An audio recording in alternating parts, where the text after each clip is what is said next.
episode of Small Town Expectations. Brandi Rose here, and I always say that I'm really excited about my guest, but this is one that I am especially excited about. This is a person that I went to high school with, and after high school, life goes on, and sometimes you lose touch with people, but there's this like magical world of social media. And so she heard my podcast, saw my post about my podcast, and then listened and emailed me and said, Brandi, I would love to tell my story. And I am just like, I've been excited about this all day long, just thinking about it and anticipation and all of those things. So this is my friend, Megan. Welcome her to the show.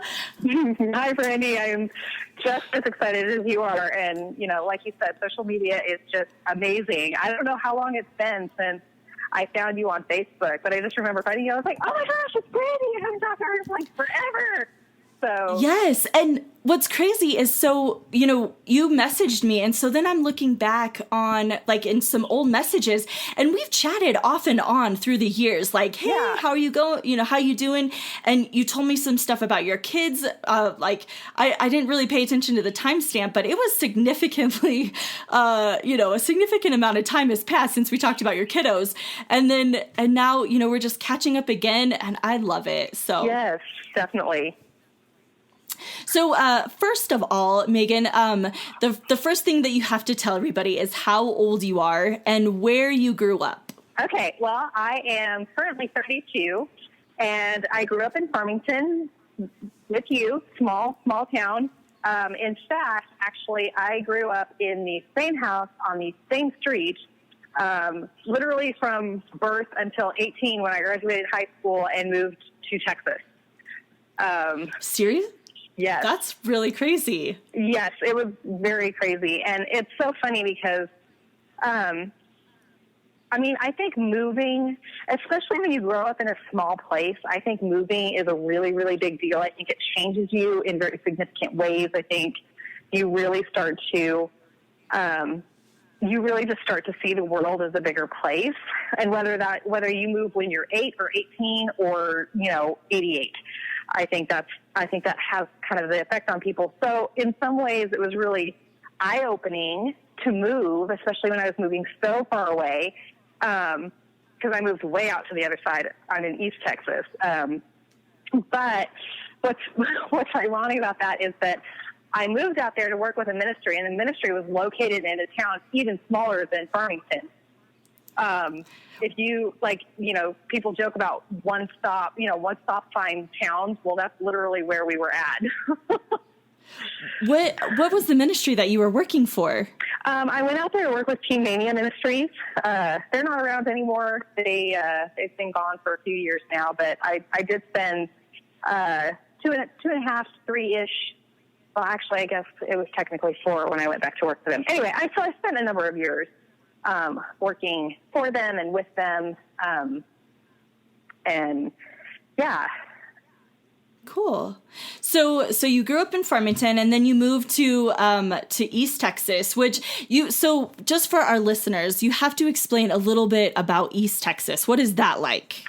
Okay, so East Texas is right smack in the heart of what they consider the Bible Belt.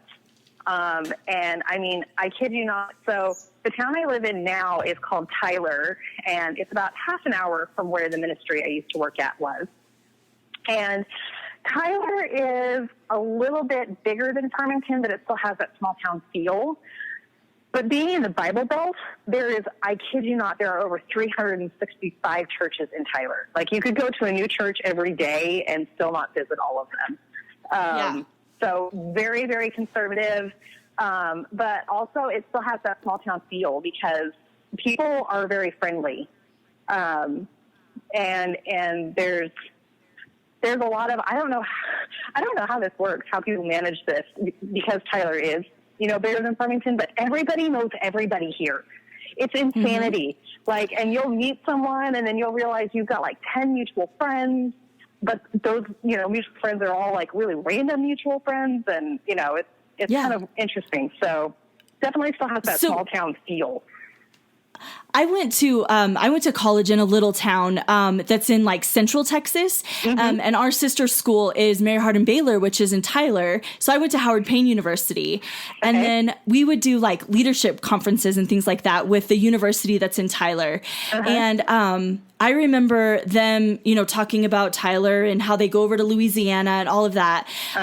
But one of the things that I remember living in Texas was, when I lived there, without realizing it, I started waving at everybody. But then when I would come back to Farmington to visit, you wave at somebody and they're just like, they look at you like you're crazy and they kind of give you a dirty look and you're like, nope, I'm not in Texas. Yes. So it's weird how everybody just wants to say hello in Texas, because in Farmington, it's not necessarily like that.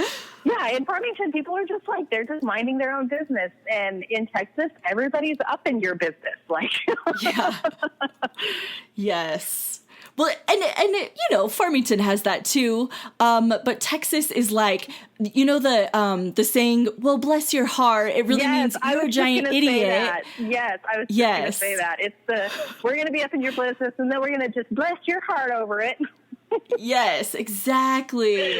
So tell us more just about kind of all of your story. I mean, I think you have a really incredible experience since we graduated from high school. We've been graduated for 15 years. I don't know if you realize I know. It's so insane. I thought about that not too long ago. I actually realized that I've been in Texas for almost 15 years, so that's almost half my life. So when you consider that, from the age of, birth to 15, like there's really only 10 years in there that you really remember. So I probably actually have more memories of living in Texas than I really do of living in Farmington, which feels so weird to say because I feel like I'm still a New Mexico girl.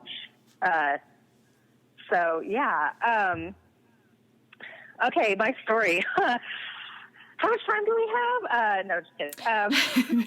You can have as much time as you want. Yay. Okay.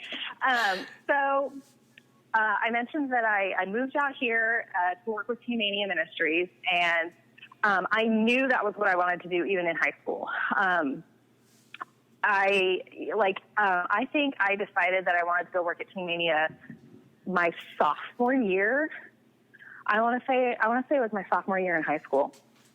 I never entertained the thought of college or anything of that nature. It was just always, nope, I'm headed to Teen Mania. And so my second year with the ministry, I got to apply to do what I had really wanted to do when I came out there, and that was to work with their Acquire the Fire youth convention.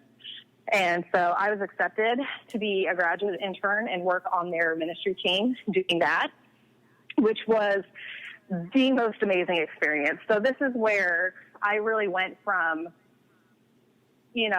I guess living in a small town or even a small town minded area because, the Teen Mania campus was very close knit. And then I was traveling and I really did see the world. I've been in almost every major city in the U.S. at least once, if not multiple times. And I've been to various parts of Canada. I've been to the UK. So I've really seen a lot, and probably a lot more than I think most people, especially that age, have seen of the world. And so it really did start to kind of open my eyes and broaden my horizons, even though I was working with such a conservative ministry at the time. That really was what I wanted. I definitely got the experience I wanted because I remember in high school, okay, nobody judged me. Yeah. But I loved the song Wide Open Spaces by the Dixie Chicks. I mean, it spoke to something but so... it's kind of perfect. Huh? It's kind of perfect. Yes, because, I remember just hitting this point where I was a little bit of a daredevil in high school. So, Brandi, I don't know if you remember this, but you know how when we were in band, we went to Breckenridge and kids were jumping from their rooms over the balcony into other rooms in the middle of the night? People got sent home from that. Okay, so I did that. I managed to not get in trouble for it, but I did that. And it was part of this mentality that I somehow developed in high school of I wanted to just have experiences, and if I made a mistake, it fell flat on my face. I was willing to own up to it and suffer whatever the consequences might be, but I got really tired really fast of anybody trying to tell me what to do, and it wasn't like I wasn't feeling rebellious necessarily. I just really wanted the room to make a mistake and pay for it and learn from it and pick up and move on and be stronger. And so I think that's where I think my time at Team Mania, I really started to get some of that and to have the opportunity to just see how big the world might be. Oddly enough, I went and saw how big the world is and settled right back down in Tyler, Texas, which has that small town feel. Yeah. And got married and had kids. I have 3 wonderful boys from my first marriage, and unfortunately that one didn't work out. Very long, complex story there, but again, another area of my life that I don't regret, where I had an opportunity to, learn from mistakes and come out of that being just incredibly stronger and having learned so much more. And in turn being able to turn around and take what I've learned from my experiences and then use it to help other people. So, so how long were you married for? My first marriage ended just shy of 10 years. Wow. So, quite a while. I mean, that's kind of the point.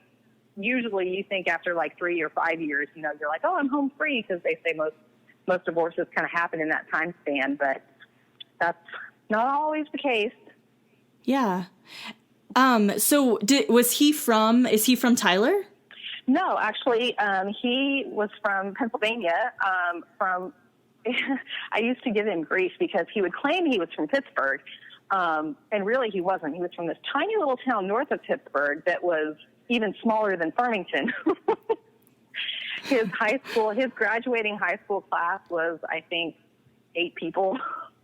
And we had goodness. We had 300 or so in our graduating class? Yeah. Yeah. We actually had more graduating than the students that graduated this year. So, wow. Yeah, feeling really good about that. That's awesome. So, yeah, he was also a small town kid. And we met at Team Mania. That's how we met. So, so then what brought you back to Tyler?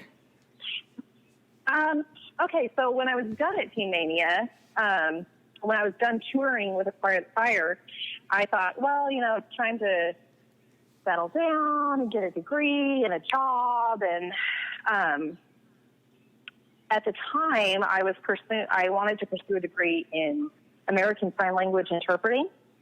Mm-hmm. And Tyler actually happened to have a really good program. It was rated at the time one of the top 10 interpreting programs in the nation. And I had been in Texas long enough I could get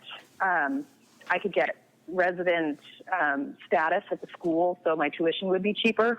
And I still have lots of friends in the area. So it kind of gave me at least a little bit of a network and a platform to connect to while I was in college, as opposed to, moving into Tyler from the Team Mania campus still felt like I was moving to a brand new city because I wasn't very familiar with the area still. But I at least had a small support network of friends that were local. And so it just seems like the right fit to stick around and go to the local junior college and then, because Tyler is a smaller town and full of friendly people, it did feel like a great place to raise kids. So getting married and having kids, we just kind of settled here. Yeah. And one of the things that, when we were kind of chatting back and forth on just what you did want to talk about. One of the things you said was that just planting roots in a small town felt like a sense of independence for you, and it was important that you were far enough away from Farmington, but it gave you independence and it opened your mind. And so I think that's really special. So yeah, I definitely wasn't too keen on going back to Farmington. Simply because I think, being out here and having friends, obviously by the time you make friends as an adult, there are people that are very like-minded, usually. Mm-hmm. They're people you connect with, whereas the friends, relatives, family connections you have in the town you grew up in might not be people that you would necessarily choose for yourself, but because you already have established a relationship with them, I don't know. It always in some ways felt like I was going to, if I ever had to go back to Farmington, that it would just be stifling. Mm-hmm. I don't know if I still feel that way or not, but for many years it felt that way. Yeah. Yeah. Well, that makes sense. So after 10 years of being married, you find yourself in a situation where it's just not working out. And so you get a divorce, and then what happens? Well, I guess I actually need to backtrack a little bit because the divorce actually took me 2 years, but the marriage was really crumbling for many years before that. There were just financial difficulties, and there was some emotional abuse involved, and really at one point, and this kind of led into eventually deciding to get a divorce, but the financial difficulties just got so hard that I actually began exotic dancing as a living just to make sure my kids were fed. I mean, I came to a point where I lost nearly 30 pounds in a month, which most people would jump for joy over that, but I lost it because the only thing I was eating was what my kids didn't finish. Mm-hmm.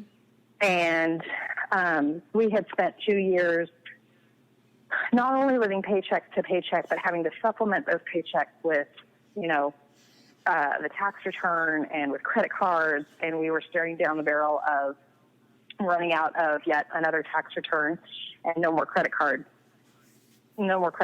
to use up. And the house payment was due and the car payment was due. And, I had not worked at that point in, 7 or 8 years. So getting a decent paying job was probably not in my future. And even if it was, I was homeschooling at the time. So I had 3 kids that would have to go to daycare. I would have spent my whole paycheck on daycare. So I didn't know what else to do. I needed a night job so that I wouldn't have to pay for daycare, and I needed money right now. So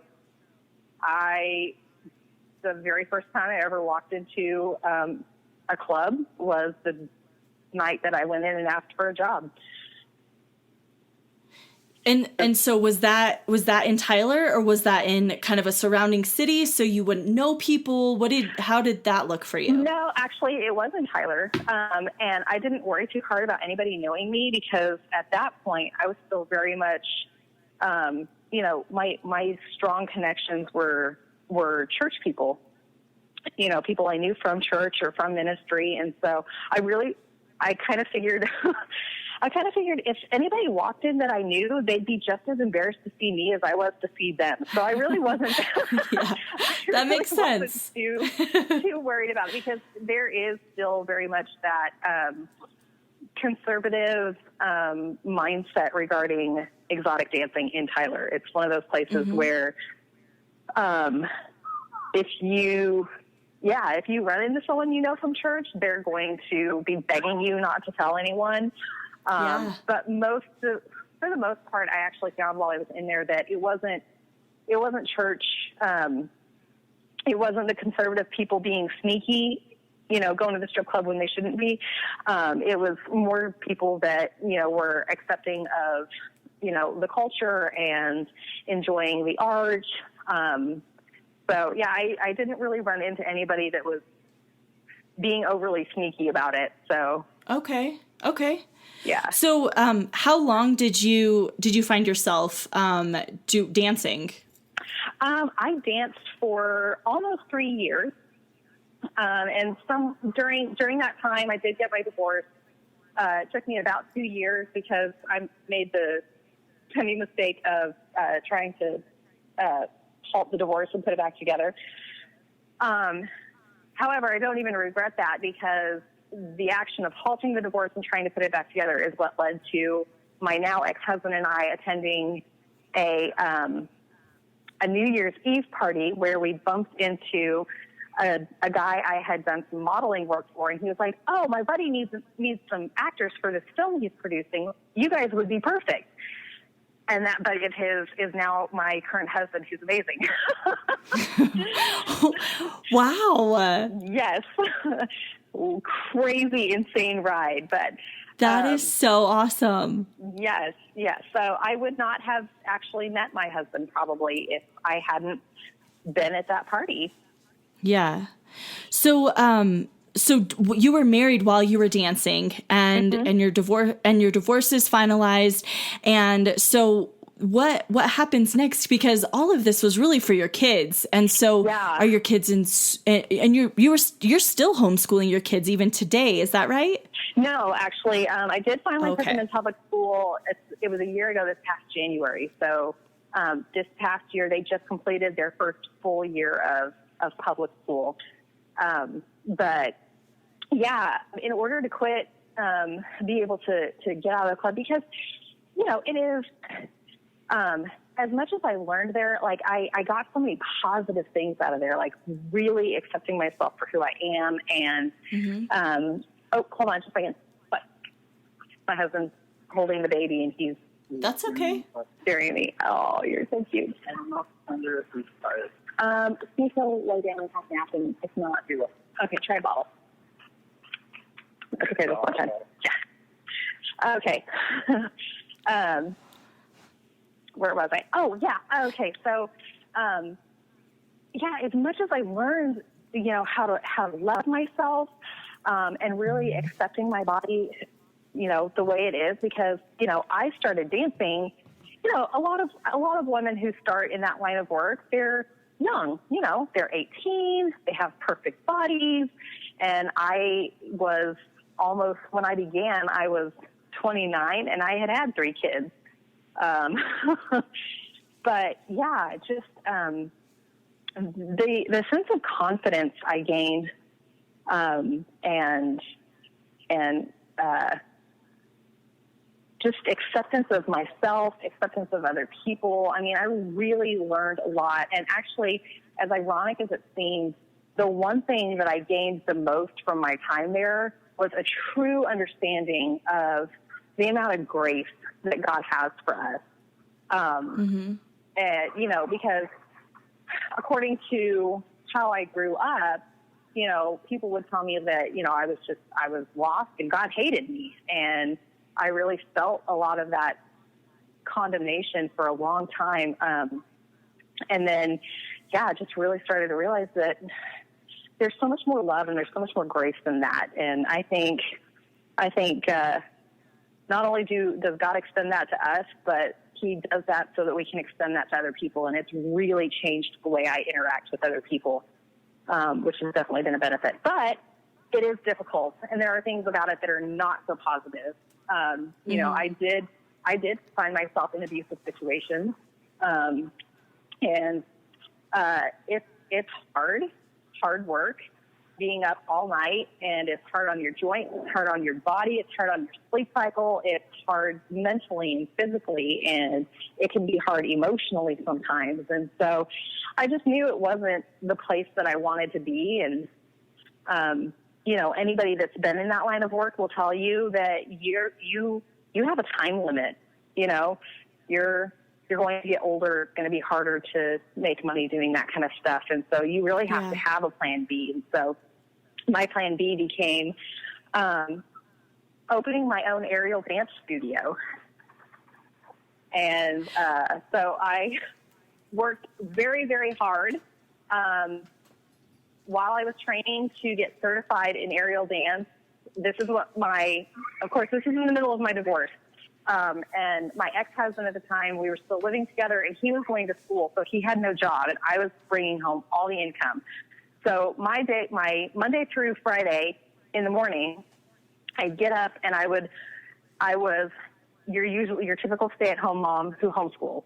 I was handling, the cleaning and the cooking and the groceries and, the homeschooling and paying the bills and making sure the budget gets balanced. And then I would make sure everything was ready and set to go. Dinner was in the crock pot so that their father just had to feed them dinner and put them in bed. And then I went up to my aerial studio, and I would spend at least 2 hours up there training. So I was at my aerial studio 2 hours a night, 4 nights a week. And then Friday night, instead of going to my aerial studio, I'd head to work. And I would work over the weekends. I'd work around 30-plus hours over the weekends, wow, bringing in the income. And the next week it would start over. You're amazing. I heard that a lot, but I will tell you this much. I did not feel amazing. Yeah. I felt desperate. I felt tired. I felt sad. I did not have the emotional energy because, you also got to remember that on top of this, I'm fighting with my ex. We're fighting over divorce issues. We're fighting over anything that can be fought over probably. So it was, it was physically and emotionally draining. And yet at the same time, working that hard was kind of one of the only things that kept me moving, because there were so many plates that I had to keep juggling so that none of them fell. Like I couldn't just quit homeschooling because my kids needed it.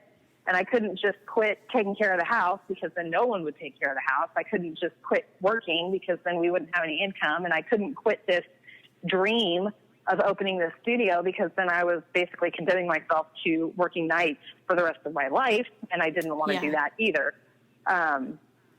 So yeah, it was hard, but I can still remember the night that I kind of took that.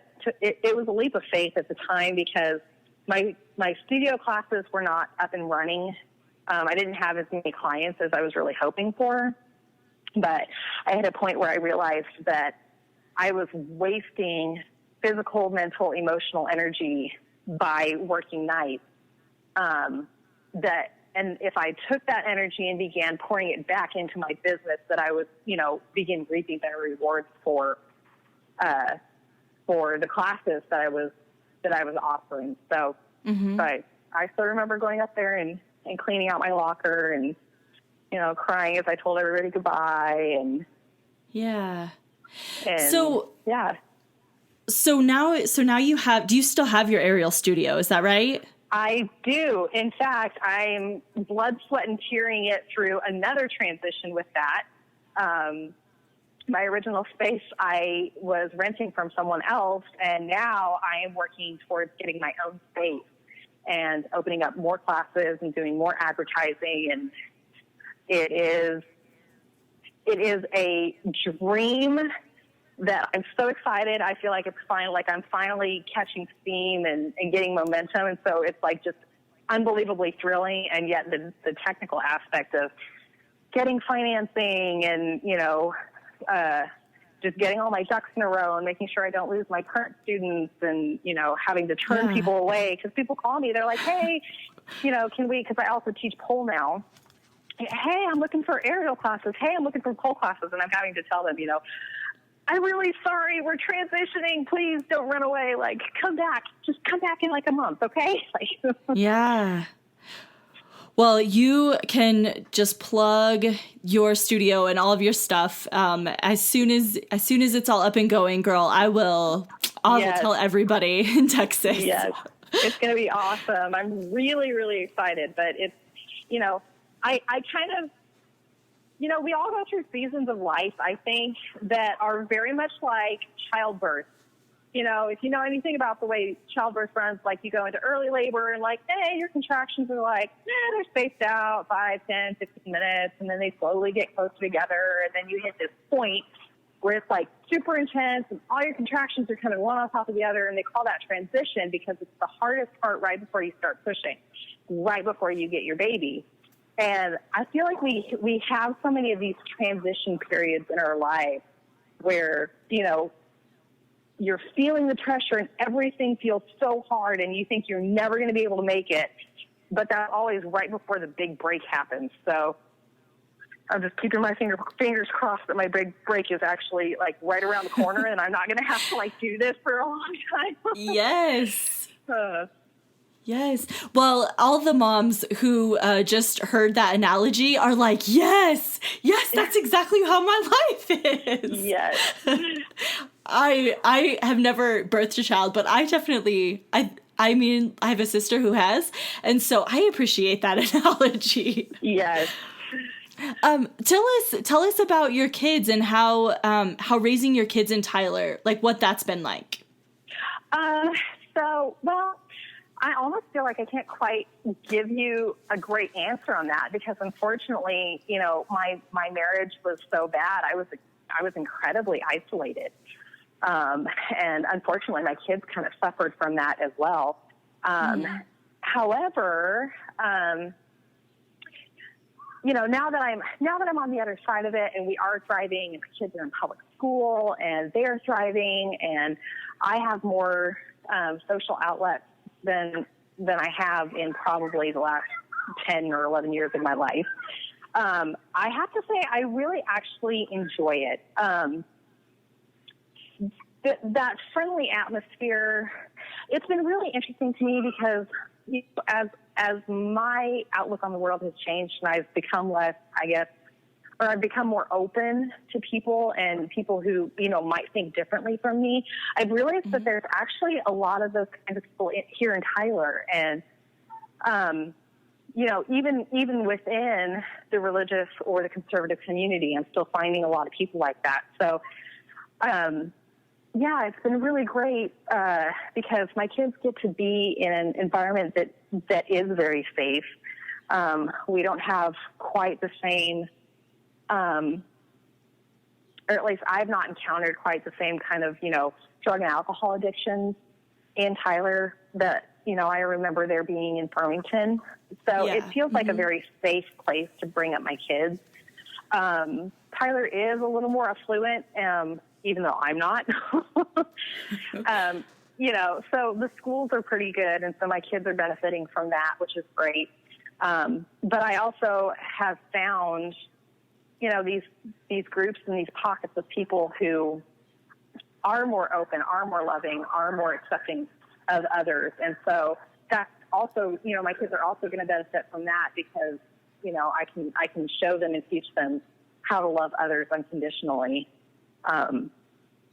So yeah, I still actually really enjoy Tyler. We might not be here for very long. My husband's looking into new jobs and he's a filmmaker. So not truckloads of demand for that in Tyler. Right. Yeah. We might end up in a bigger city, which is not really a forte. I don't like the hustle and bustle. I like to be able to unwind and slow down and not feel quite so rushed, but I'm willing to set that aside and put up with a bigger city if that's what we need to do for his job. Yeah. What would your kids think of living in a bigger city? You know, I'm not quite sure. I think my oldest would think it was cool for a while, and then I think he'd get tired of the traffic. I think he'd have a hard time moving. This year we're actually going to a different school because they rezoned the school districts, and he's been pretty upset about that. Yeah. He's 11, and he kept saying to me, "Mom, why can't you make them let me still go to Jack? Why can't you make them let me still go to, I'm going to miss all my friends." And I was like, well, Zach, you know, you're going to have, some of your friends are going to go over there with you. And we actually just had a sleepover with his two best friends just to make sure that we can stay in touch, you know, that I can stay in touch with their parents so that the kids can stay in touch because they're actually each of them going to 3 different schools next year. So. Wow. So he's not stoked about it. No, he's not. I know he'll adjust and he makes friends really easily, which is great. So we'll get a couple weeks into school, and I think he'll feel better about it. Yeah. Well, you have the very most cutest kids, and Thank you. Yeah, and people are always like, well, Facebook is always, it always shows the good stuff, but really, I mean, Megan, it looks like you're doing a really good job with your kids, and just thank you. all of the things that literally you just shared with me in the last, 30 minutes or so, and then talking to you a little bit online. Like, I'm so proud of you and what you've been through. Yeah. And I mean, you have covered the spectrum of going to Acquire the Fire, which just for people who don't necessarily know what that is, it's a concert, right? That travels around. It's an evangelistic sort of concert. Yeah. Well, it wasn't just a concert. It was like, it was like a Friday night and then all day Saturday gig. And, they had you had your Friday, they had 3 different sessions or 4 different sessions. You had Friday night, Saturday morning, Saturday noon, Saturday night. And each session it was like a big, basically like a big church service in each session. So, you'd start out with worship, and then we'd have like this drama thing, and then there'd be a speaker, and he'd sit there and preach at you, and there'd be an altar call at every single one. It was like this big shit, very conservative, very evangelistic shindig. And to go from that to divorce and exotic dancing is kind of way the other end of the spectrum. No, I love it though. I love that you were on that end. You learn, and I might be putting words in your mouth here, so please stop me if I am, but I feel like you learned so much in that time. And then you were able to take those experiences and apply them, whether good or bad, whatever it was, to all of the other things that you've experienced literally in the last 10 years or so. And I don't know, I just think there's something really unique about that. And, I don't know. I admire you so much. I think you've been through a lot, and I genuinely admire you. And I admire your willingness to take care of your kids and do literally whatever it is that you have to do to make sure that they're going to be able to eat, Yeah. Yeah. Well, thank you. I really appreciate that. I don't feel like Superwoman, and I really don't feel like anything special. I just, Yeah. I just did, I think, what everybody does, and that is you look at what options you have, and then you make the best decisions that you feel like you can make at the time, and yeah. And you did that. And your sons, when they grow up, are, I just look forward to talking to you again in a couple of months or weeks or years or whatever it is, and just hearing where you're at now, because now I don't know, I just think you're doing cool stuff. And so, thank you. Anyways, yes. Yeah. So I always end with, cause I don't ever want to cut somebody off, and, I definitely don't want to cut you off. And so is there anything else, part of your story that you want to share, and something maybe that I missed, or that you're like, oh yes, I want to talk about this? I think as far as my story goes, that's kind of it. I mean, I could wrap it up by saying, especially during my divorce, I really didn't think that I deserved happiness. I didn't feel like I deserved for life to be any easier than it was. Like, I had struggled for so long. I think I just kind of hit a point where I was like, well, this is what life is. It's struggle, and it's shitty, and it's, sorry, I don't know if I'm allowed to say that. Oh, absolutely, you can. But, and it's hell, and you just do the best you can do, and that's it. And so when I met my current husband, I remember thinking, well, this is probably a fling. This is probably just me being bored. Like, there's no way this is going to be anything really good, even though I had already seen just a huge amount of quality character in him. And I was like, nah, he's got a flaw somewhere. And then he didn't. He was putting gas in my car and buying groceries to put on my table long before I was like, whoa, like, we're not that serious yet. He was like, no, you need help.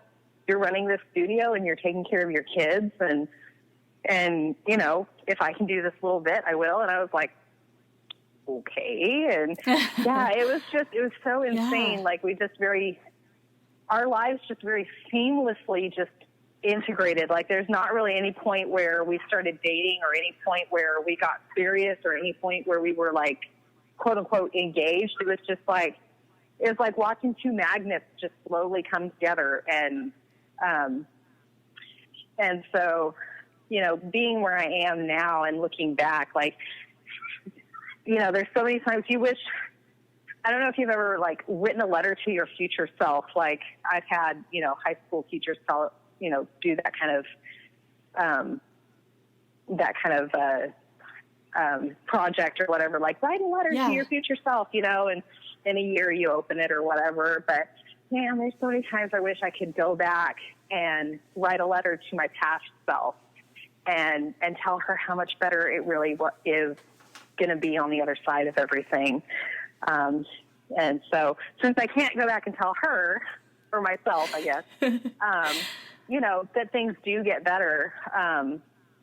It's become something I'm very passionate about, helping other people that I see struggling, you know, and letting them know that, you know, you don't have to struggle forever, and that there is life after divorce, and, you know, especially for women who are in abusive situations, just being able to tell them, you know, being able to help them see signs that maybe tell them that they need to get out. Cause I probably really should have gotten out a lot sooner than I did.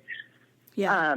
But I didn't recognize the signs, and, you know, being able to tell her you're worth more than this, and that you do deserve to be happy.